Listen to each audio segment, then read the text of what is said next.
Kuya G, let's go! Eto nga mga Kuya G, tuturo sa inyo ang isa sa mga paborito nating ulam kahit hindi kumpleto ang rekado, ang sinigang na baboy.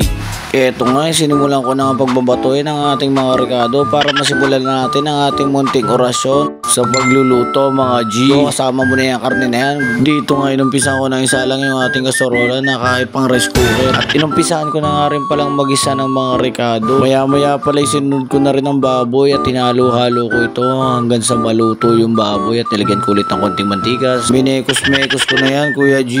Nilagyan ko na nga rin pala ng tubig para pakuluin at para lumambot yung ating baboy. At ito nga, malambot na. Para ako, para sa kanya. Ay! At pinaglalagay ko na nga pala ang ating mga natitirang rekado at tinimpla ko na nga rin pala ito ng pampalasa. At konting kulo pa ay matatapos na ang ating sinigang na baboy. At para matapos na ang ating pagluluto, talagang ako'y nagugutom na. Alright! At sa wakas, natapos na rin ang ating sinigang na baboy. At finally, makakain na rin ako, Kuya G. Alam mo yan, talagang lapang-lapang nangiinggit ka pa. At ito nga, sinimulan ko na ang pagkain. Talagang masarap na masarap yung kain ko. Dahil sabi nga nila, mas ma-appreciate mo yung luto mo, lalo pag masaya silang kumakain ng luto mo at ganado-ganado sila sa pagkain nito. Alright. At syempre, kahit simple at hindi kumpleto ang rekado nito. Alright. O, tignan mo. At sarap ko kumain, no? Nakakaingit, no? Sige na, try mo. Luto ka rin nito.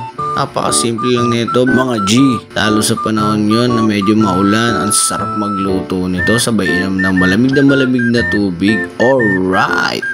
Ito nga pala mga G, kung nagustuhan nyo ang video na to ay huwag nyo kakalimutan follow, share, and like para updated ka kay Kuya G.